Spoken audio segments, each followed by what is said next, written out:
मुझे मेरी बेटी पर बहुत गर्व था। मेरी बेटी का नाम माला था। मेरी बेटी मेरे घर की खुशी थी, लक्ष्मी थी और बहुत ही ज्यादा खूबसूरत भी थी। जब उसने कहा कि वह डॉक्टर बनना चाहती है, तो मैंने उसे नहीं रोका। मैं उसे क्यों रोकती? मैं चाहती थी कि वह डॉक्टर बने, लेकिन हम लोग गरीब थे। फिर भी बड़ी मेहनत करके उसे डॉक्टर बनाया था। अभी उसके हाउस जॉब के दिन थे, यानी कि इसके बाद वह एक पूरी तरह डॉक्टर बन चुकी थी और अपना अलग से क्लिनिक भी बना सकती थी। लेकिन अभी वह नए डॉक्टरों की सूची में थी, इसलिए नए डॉक्टरों को ज्यादा मेहनत का काम दिया जाता है, जैसे कि नाइट ड्यूटी वगैरह। सब जानते हैं कि रात को जागना बड़ा मुश्किल काम है। जब उसने मुझे बताया कि उसकी नाइट ड्यूटी रहेगी, तो मैं बड़ी परेशान हुई। मैंने कहा कि जब तक तू घर नहीं आएगी बेटी, मैं परेशान रहूंगी। वह मेरी इकलौती बेटी थी। मेरे दो बेटे भी थे, लेकिन जो प्यार मुझे बेटी से था वह बेटों से नहीं था। उसके पापा भी उसे बहुत प्यार करते थे। घर में उसकी एक बुआ भी रहती थी, वह भी उसे बहुत चाहती थी। उसने कहा कि मैं ड्यूटी बदलवा नहीं सकती, ऊपर से ऑर्डर आया है। आप परेशान मत होना, अस्पताल में मैं अकेली थोड़ी होती हूँ, और भी लोग होते हैं। उसने बड़े प्यार से, बड़े तरीके से मुझे समझाया। मैंने क्या मसला है, लेकिन वह बड़ी जिम्मेदार थी। डॉक्टर के पास कहाँ वक्त होता है कि वह एक गिलास पानी भी पी ले, और नाइट ड्यूटी का डॉक्टर वैसे ही बड़ा बिजी रहता है। लेकिन फिर भी वह रोज मुझे फोन करती थी, पर आज उसका फोन नहीं आया तो मैं बड़ी परेशान हो गई। जब मैंने फोन किया तो बेल तो जा रही थी, लेकिन कोई फोन नहीं उठा रहा था। मैं परेशान हो गई। मेरा दिल कांपने लगा कि न जाने क्या हो गया है। और फिर जिस हालत में मेरी बेटी को घर लाया गया वह मैं ही जानती हूँ। लेकिन उसके बाद उसका फोन भी दमे नहीं दिया गया। पर उसकी एक दोस्त थी जिसने हमें बताया कि माला की तरफ से मुझे एक वीडियो मिली है। वह जब हमारे घर आई तो उसके फोन में एक वीडियो थी जो हमें मिल गई। जब उस वीडियो को चलाया तो पैरों के नीचे से जमीन निकल गई थी, और फिर पूरा देश मेरी बेटी के साथ खड़ा था। उस वीडियो के अंदर एक दिन मेरी बेटी अस्पताल से वापस आई तो कहने लगी, माँ, भगत मुझे एक सवाल का जवाब तो दे कि अगर आपके सामने कुछ गलत हो रहा हो तो क्या उसे रोकना चाहिए? मैंने कहा, हाँ बिल्कुल रोकना चाहिए। क्यों नहीं रोकना चाहिए? ये तो भगवान भी कहता है कि सिर्फ सच्चाई और हक का साथ देना चाहिए। मेरी ये बात सुनकर वह कहीं खो गई। मैंने कहा, माला खाना खा ले। कहाँ खो गई है? देख, आज तेरी पसंद का दाल भात बनाया है। उसको यह खाना बहुत पसंद था और वह देखते ही खुश हो जाती थी, लेकिन आज कहीं खोई हुई थी। जब मैंने बार बार पूछा तो कहने लगी, माँ, अगर कुछ ऐसा बुरा हो रहा हो जिसको रोकने की आपके अंदर ताकत भी ना हो तो फिर क्या करना चाहिए? मैंने कहा, तो फिर भी लड़ना चाहिए बेटा, कोशिश करनी चाहिए। जब इंसान कोशिश करता है तो भगवान उसका साथ देता है। पर तू किस बारे में पूछ रही है और इतनी परेशान क्यों नजर आ रही है? कहने लगी, कोई बात है, बस एक टेस्ट है। उसमें नंबर लगवाने की कोई बात चल रही थी तो उसके बारे में कह रही थी।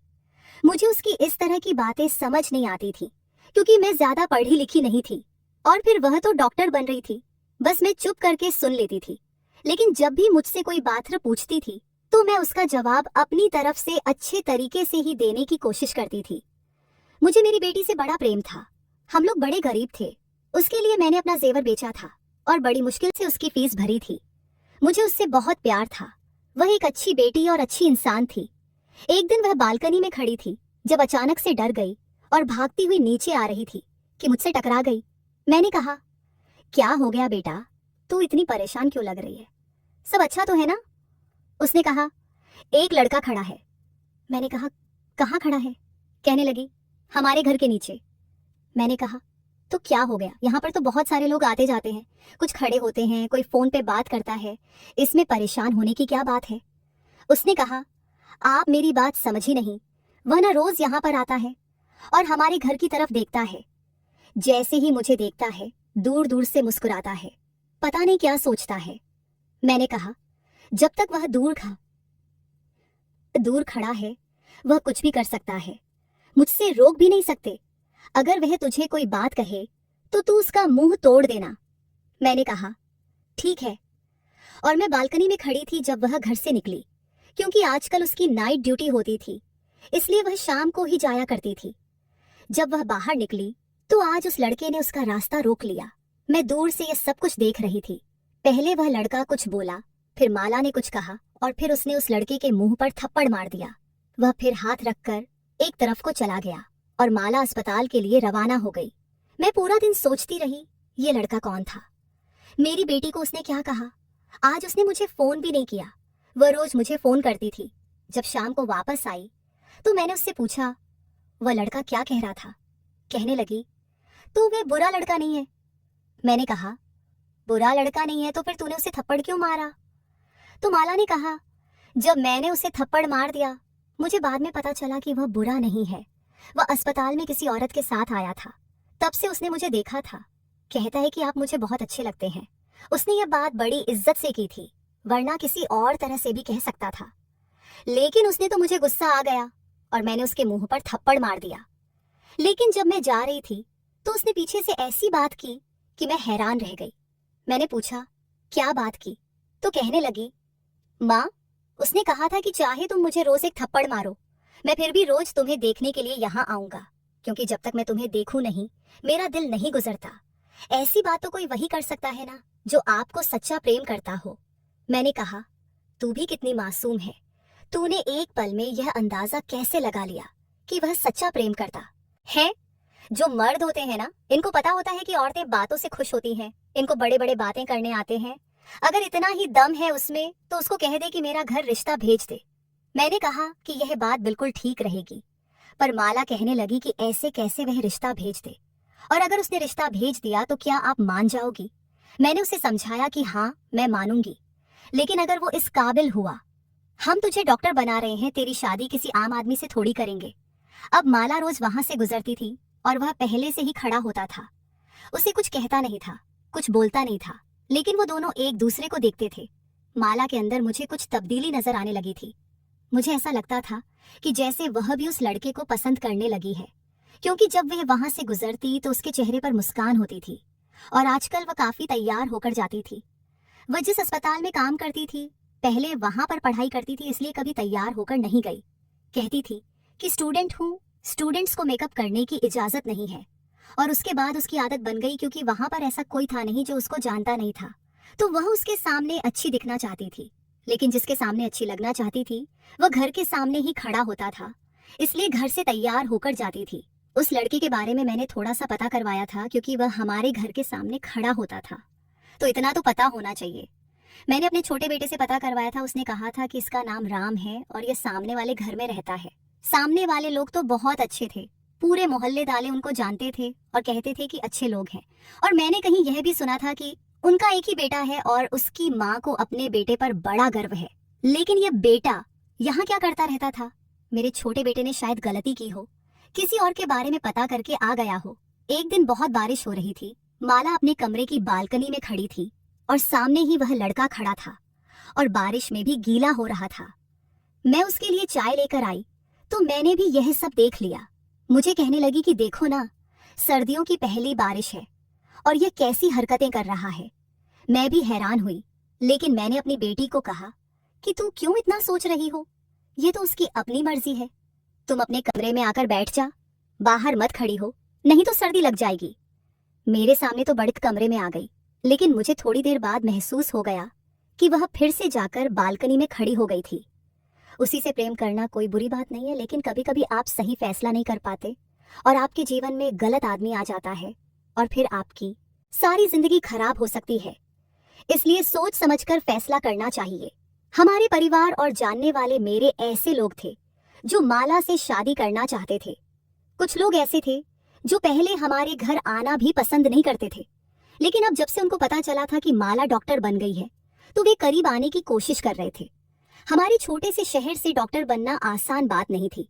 हमारे पास तो वैसे भी इतने पैसे नहीं थे, इसलिए थोड़ा फायदा भी हुआ था क्योंकि माला को स्कॉलरशिप मिली थी, वरना सारी फीस अपने पास से देना हमारे बस की बात नहीं थी। फिर अभी भी हमारे ऊपर बहुत कर्ज था, क्योंकि फीस तो हम दे देते थे, लेकिन फिर घर को चलाना मुश्किल हो जाता था और उसके लिए कर्ज लेने पड़ते थे। ऐसे में माला हम सबके लिए हमारा भविष्य थी, क्योंकि वह डॉक्टर बनकर हम सबकी किस्मत बदलने वाली थी।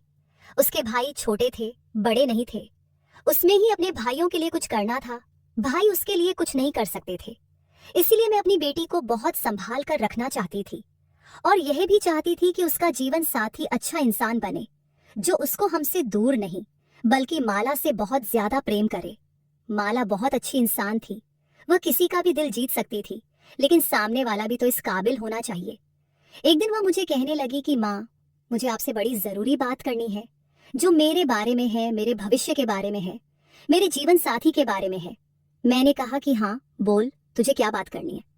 और मुझे समझ आ रहा था कि क्या कहने वाली थी। लगता है राम ने उसके दिल में जगह बना ली थी और मुझे ये कहने वाली थी कि राम के घर वाले रिश्ता लेकर आएंगे तो आप बात कर लेना। लेकिन बताने से पहले उसने मुझे कहा कि माँ, मेरे दिल में हमेशा जो जगह आपकी और पापा की और मेरे भाइयों की है, वह किसी की भी नहीं है। और मैंने जो बात करनी है वह ये है। वह बोलने लगी कि उसको अस्पताल से कॉल आ गई। जैसे ही उसको अस्पताल से कॉल आती थी, वह सब कुछ छोड़कर पहले कॉल सुनती थी। कहती थी कि हो सकता है कोई इंसान तकलीफ में हो, इसलिए मुझे बुला रहे हो, मुझे देरी नहीं करनी चाहिए। वही बात ठीक है, अस्पताल से कॉल थी। वैसे तो उसकी नाइट ड्यूटी थी, लेकिन वह डे ड्यूटी के लिए भी बुला रहे थे। शायद कोई डॉक्टर छुट्टी पर चली गई थी। मैंने कहा कि तू डे ड्यूटी भी करेगी और नाइट ड्यूटी भी करेगी, थक नहीं जाएगी। तो कहने लगी कि एक ही दिन की तो बात है, नहीं थकूंगी, वापस आकर सो जाऊंगी। आप मेरी पसंद का खाना बनाकर रखना, मैं कल सुबह पहले टाइम वापस आ जाऊंगी। मैंने उसे कहा कि ठीक है, अपना मोबाइल वगैरह साथ ले ले और फोन को चार्ज कर लेना और अच्छे से खाना भी खा लेना। तेरे अस्पताल में खाना तो मिलता ही है ना। तो कहने लगी कि हाँ मिलता है। और घर से जा रही थी तो पता नहीं क्यों मुझे अजीब सा लग रहा था। मैंने उसे पुकारना चाहा लेकिन नहीं पुकारा, क्योंकि कहते हैं कि जब कोई जहाँ हो तो उसके पीछे से नहीं बुलाते हैं। उसने कहा था कि जो जरूरी बात मुझे करनी है वह मैं आपके साथ ही करूंगी, क्योंकि आराम से चलने वाली बात है। अपने काम पर चली गई और मैं अपने कामों पर लग गई। उसने मुझे दोपहर में एक दफा फोन भी किया और बताया कि सब कुछ ठीक है। फिर उसने मुझे शाम को भी फोन किया और कहा कि बस आज थोड़ा काम ज्यादा है, लेकिन मैंने खाना खा लिया था। आपने खाना खाया तो है ना। मैंने उसको बताया कि हाँ खाना खा लिया है, बस सोने लगी हूँ। मैं जल्दी सो जाती थी क्योंकि मुझे सुबह जल्दी उठना होता था। उसने कहा कि आप सुकून से सो जाओ, वहां सुबह मिलते हैं। मैंने कहा कि ठीक है और मैं सो गई। और मुझे क्या पता था कि इस रात के बाद मुझे कभी सुकून की नींद नहीं आएगी। माला सुबह 9 बजे तक वापस आ जाती थी, क्योंकि उसकी शिफ्ट 8 बजे खत्म होती थी और अस्पताल से यहाँ आते हुए उसे 1 घंटा लग जाता था। जब मैं उठी तो सुबह के 9:30 हो रहे थे। मुझे लगा कि वह अपने कमरे में आकर सो गई होगी, लेकिन उसे बिना कुछ खिलाए मैं सोने नहीं देती थी, क्योंकि फिर वह शाम तक सोती थी। मैंने उसे कहा था कि आप ही मुझे जगा दें, मैं खाना निकाल कर दे दूंगी। लगता है वह बहुत थकी हुई थी। मैंने प्लेट में खाना निकाला, उसको गर्म किया और अपनी बेटी माला के कमरे की तरफ चल पड़ी। लेकिन जब अंदर गई और लाइट ऑन की तो हैरान रह गई, वो तो यहाँ पर थी नहीं और कमरा तो बिल्कुल साफ सुथरा पड़ा था। मैं समझ गई कि लगता है उसे आने में देरी हो गई। मैं बाहर गई तो आज वह लड़का भी नहीं खड़ा था। मैं हैरान हुई, क्या आज वह पीछे क्यों नहीं है। इस समय खड़ा होता है, क्योंकि उसको भी पता होता है कि माला वापस आती होगी। आज क्यों नहीं खड़ा, कहीं बीमार तो नहीं होगा। मैं तो माँ हूं ना, माँ के दिमाग में तो ऐसी ही बातें आती हैं कि माला मर तो नहीं गई, कुछ और तो नहीं गया है। मुझे पूरा यकीन था कि माला उसी के बारे में बात करने वाली थी और मैं अभी से ही सोच रही थी कि वह लोग रिश्ता लेकर आ गए तो क्या मुझे रिश्ता कर देना चाहिए या नहीं। 2 घंटे गुजर गए, माला नहीं आई तो मैंने उसका नंबर मिलाया। घंटी जाने लगी और मैं इंतजार करने लगी कि कब फोन कनेक्ट हो और मैं उससे बात करूं, लेकिन वह फोन नहीं उठा रही थी। मुझे लगा शायद वह व्यस्त होगी और मैं यह भी सोच रही थी कि अस्पताल में कितने बुरे हालात होंगे। डबल शिफ्ट करवाते हैं और जब शिफ्ट का समय खत्म हो जाता है तब भी उसे वापस नहीं आने देते। कम से कम अब तो उसे वापस भेज देना चाहिए। वह मुझे इस अस्पताल के बारे में बताती रहती थी। वह कहती थी कि यहाँ कुछ भी ठीक नहीं है। हर कोई अपना काम बेईमानी से करता है, कोई भी काम अच्छे तरीके से नहीं करता, चाहे वह सफाई वाला हो या कोई डॉक्टर। सबको पैसों की पड़ी है और कोई न कोई अपने काम में ढील कर ही देता है। मैं उसे कहती थी कि तुम अपना काम अच्छे से किया करो, बाकी सबको भगवान को अपना मुंह दिखाना है और तुम्हें अपना। पर वह कहती थी हाँ, लेकिन उनकी वजह से मेरे काम पर ही असर पड़ता है। मैंने फिर से फोन किया, घंटी जा रही थी लेकिन वह फोन नहीं उठा रही थी और आज तक ऐसा नहीं हुआ था। अब मैंने उसकी दोस्त का नंबर मिलाया, वह भी फोन नहीं उठा रही थी। मैं हैरान थी, अब इसके अलावा दो मेरे पास और कोई नंबर नहीं था, मैं किसको फोन करती। फिर उसकी दोस्त ने फोन उठा लिया। मैंने कहा बेटा माला कहाँ है, वह फोन नहीं उठा रही है। तो उसने कहा कि हम भी उसे ही तलाश कर रहे हैं, ये बात सुनकर मैं हैरान रह गई। क्या मतलब तलाश कर रहे हो? क्यों, क्या वह कहीं गायब हो गई है? मुझे लगा कि यह लड़की मजाक कर रही है, लेकिन उसे ऐसा मजाक नहीं करना चाहिए था। उसने कहा, मैं आपको थोड़ी देर बाद फोन करती हूँ। असल में माला कहीं मिल नहीं रही है। मुझे लगा कि अस्पताल बहुत बड़ा है, शायद वह कहीं व्यस्त होगी। मिल जाएगी, आप परेशान नहीं हो। मैंने कहा, अच्छा, अस्पताल तो बहुत बड़ा था। एक दिन में आप पूरा अस्पताल देख भी नहीं सकते थे, क्योंकि साथ ही कॉलेज भी था। मैंने उसे कहा, मैं थोड़ी देर बाद फोन करती हूँ। वह बोली, ठीक है आंटी। मुझे उसकी आवाज में परेशानी महसूस हुई। पता नहीं बात क्या थी। मैंने थोड़ी देर के बाद फिर फोन किया और कहा, माला से बात करवा दो। तो उसने कहा, आंटी बात ऐसी है कि वह मुझे अभी तक मिली नहीं है। और अभी वह यह बात कह ही रही थी कि अचानक से उसके मुंह से चीख निकल गई। हाय, क्या हो गया? उसने मुझे कहा, आप जल्दी यहाँ आ जाए। ये सुनकर मैं हैरान रह गई। मैंने कहा, पर हुआ क्या है? मुझे बताओ तो सही। सब ठीक तो है? मेरा तो दिल बैठा जा रहा है। उसने कहा, माला मिल गई है। मैंने कहा, अच्छा, मिल गई है? कैसी है वह? जरा मेरी बात करवा दो। तो कहने लगी, बात नहीं करवा सकती, बस आप अस्पताल पहुंचिए। जब मैंने पूछा, क्योंकि मुझे ठीक से समझ नहीं आया था, तो वह रोते हुए कहने लगी, अब बस आप आ जाइए आंटी। मैं अभी सोच रही थी कि अगर यह लड़की मजाक कर रही है तो मैं उसे कभी माफ नहीं करूंगी। मेरे दोनों बेटे घर पर नहीं थे। मैं घर से निकली, सामने राम भी नहीं खड़ा था। मैं तुरंत अस्पताल के लिए निकल पड़ी। रास्ते में भी अपनी बेटी को फोन कर रही थी। अगर वह मिल गई थी तो मेरा फोन क्यों नहीं उठा रही थी? क्योंकि बेल तो जा रही थी। ऐसा तो नहीं था कि उसका फोन बंद हो गया था, फिर फोन क्यों नहीं उठा रही थी? मैं अस्पताल पहुंची तो वहां पर अजीब सा माहौल लग रहा था। अस्पताल में भीड़ तो होती ही है। बाहर कोई एम्बुलेंस खड़ी होगी, कोई रो रहा होगा, कोई चिल्ला रहा होगा, कोई बात कर रहा होगा। ये सब कुछ तो सामान्य था, लेकिन मुझे देखकर लोग अजीब नजरों से देख रहे थे, इधर उधर देख रहे थे, जैसे मेरे से कोई बात छुपाई जा रही है, जैसे कोई ऐसी बात है जो इन्हें सबको पता है लेकिन मुझे नहीं पता है। मैं परेशान तो थी, पर मैं कभी कभी यहाँ आती थी। उसने मुझे तकरीबन अपनी सारी दोस्तों से और टीचर से और सीनियर डॉक्टर से भी मिलवाया था। मैं रिसेप्शन पर गई और मैंने कहा, तुम्हारा इस टाइम कहाँ होगी डॉक्टर माला? तो उसने कहा, आप दूसरी मंजिल पर चली जाएं, आपको पता चल जाएगा। ये बात भी अजीब सी थी। दूसरी मंजिल पर चली गई तो सामने ही उसकी दोस्त खड़ी थी और बहुत सारे लोग खड़े थे।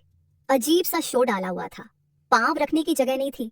ऐसे लग रहा था कि मुफ्त में अपनी चीज बांट रही है या फिर कोई बहुत बड़ी बात हुई है जो ये सब लोग यहाँ पर जमा हुए थे। मुझे माला की दोस्त ने देखा तो रोती हुई मेरे पास आई और कहा, ये क्या हो गया? मुझे नहीं पता आंटी, मैं वहां पर नहीं थी। अगर मुझे पता होता तो मैं कुछ ना कुछ जरूर करती। मैंने कहा, क्या कह रही हो तुम? हुआ क्या है? माला कहाँ है? तो उसने मुझे एक ही लाइन में बताया, माला अब इस दुनिया में नहीं है। और मुझे ऐसा लगा कि जैसे मैंने यह बात नहीं सुनी, लेकिन असल में मैंने सुन ली थी और मेरे दिल तक ये बात चली गई थी। मेरी हालत अजीब सी हो गई थी। तभी वहां पर एक आदमी आया। उसने कहा, आप हैं डॉक्टर माला जी की मम्मी? उनके साथ बहुत बुरा हुआ है। वह मुझे बताने लगा कि हुआ क्या था। वह मुझे ऐसी ऐसी बातें बता रहा था जो आप अपनी बेटी के बारे में कभी नहीं सुनना चाहती थी। दुनिया की कोई भी माँ ऐसी डिटेल नहीं जानना चाहती होगी जैसी वह मुझे बता रहा था। जब उसने कहा कि 20 लोग थे तो मैंने हैरान होकर उसकी तरफ देखा। मैंने कहा, क्या कह रहे हैं आप? 20 लोग थे? मेरी बेटी 20 लोग? वह लोग 20 थे। मेरी बेटी के साथ क्या किया उन्होंने, वह मुझे पहले ही बता चुका था। लेकिन अब मुझे समझ आई थी कि कितना बड़ा अनर्थ हो गया था। मेरी हालत बुरी हो गई।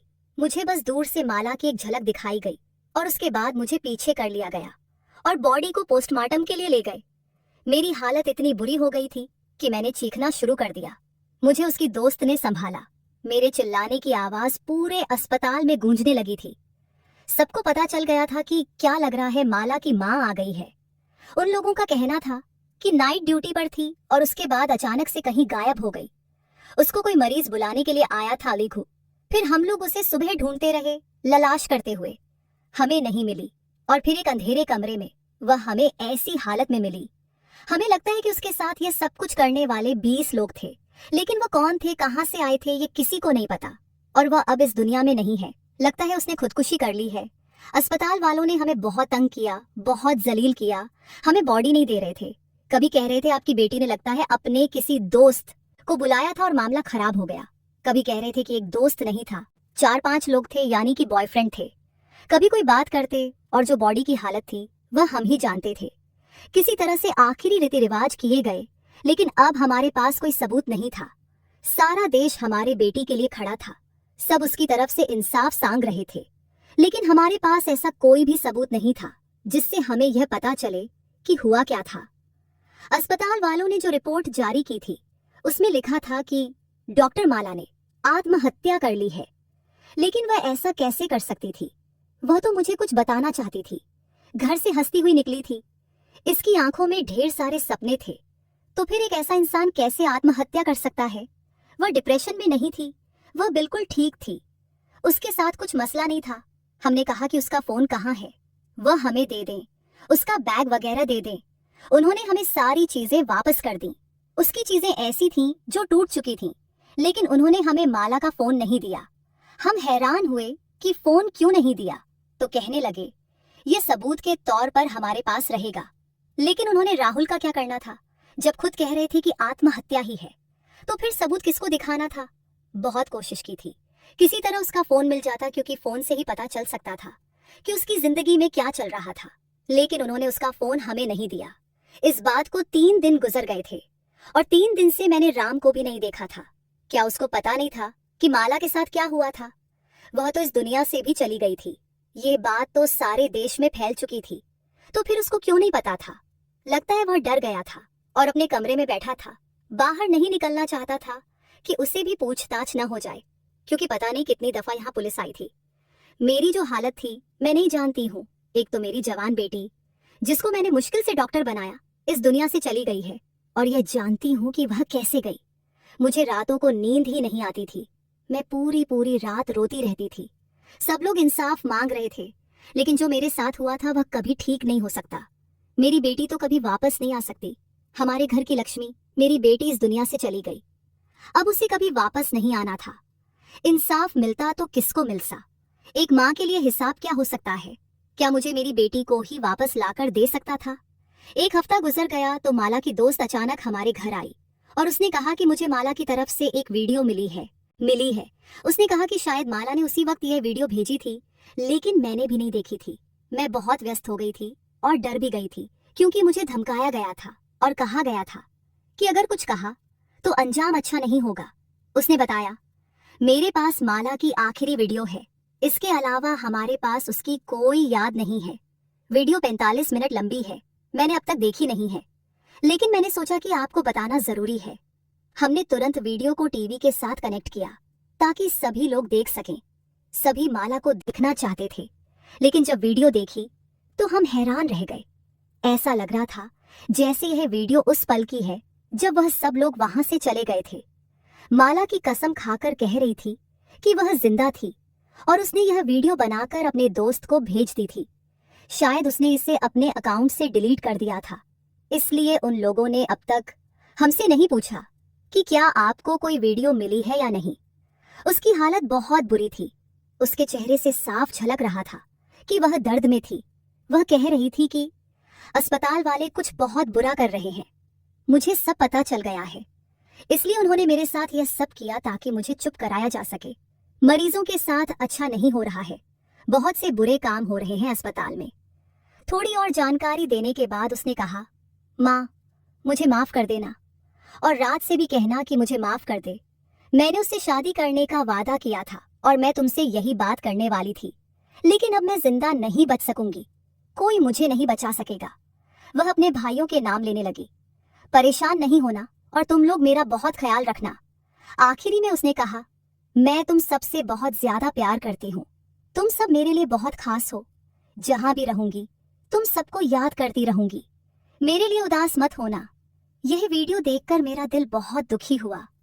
माला की दोस्त कह रही थी, इस वीडियो का कुछ न कुछ करके हम इंसाफ दिला सकते हैं। मैं फिर से इतने बड़े दुहक में चली गई थी। 1 हफ्ते बाद हमें पता चला कि राम ने आत्महत्या कर ली थी। जब उसे पता चला कि माला के साथ इतना बुरा हुआ और अब वो इस दुनिया में नहीं है, तो उसने भी जहर खा लिया। उसने अपने आप को खत्म कर लिया। ये खबर सुनकर हमें और भी ज्यादा बुरा लगा। राम अपने माता पिता का इकलौता बेटा था। इसका मतलब कि वह माला से बहुत प्यार करता था। जब उसे पता चला कि माला इस दुनिया में नहीं है तो उसने भी आत्महत्या कर ली। अब इस बात को 1 महीना होने वाला है, लेकिन असली मुजरिमों तक कोई भी नहीं पहुंच पाया है। सब लोग अपनी अपनी बातें कर रहे हैं, अपनी अपनी कहानियां ना सुना रहे हैं। मेरे पास बहुत से लोग आए हैं, मुझे तसल्ली दी है, कहा है कि सब ठीक हो जाएगा, लेकिन मुझे कुछ भी ठीक नहीं हो रहा है। आप लोग ही बताएं कि अब क्या करें। दिन पर दिन गुजरते जा रहे हैं और वह लोग जो इस सब के लिए जिम्मेदार हैं अभी तक पकड़े भी नहीं गए। आपको क्या लगता है कि माला को इंसाफ मिल जाएगा? दोस्तों, वीडियो कैसा लगा कमेंट करके जरूर बताएं। वीडियो को लाइक और चैनल को सब्सक्राइब जरूर करें।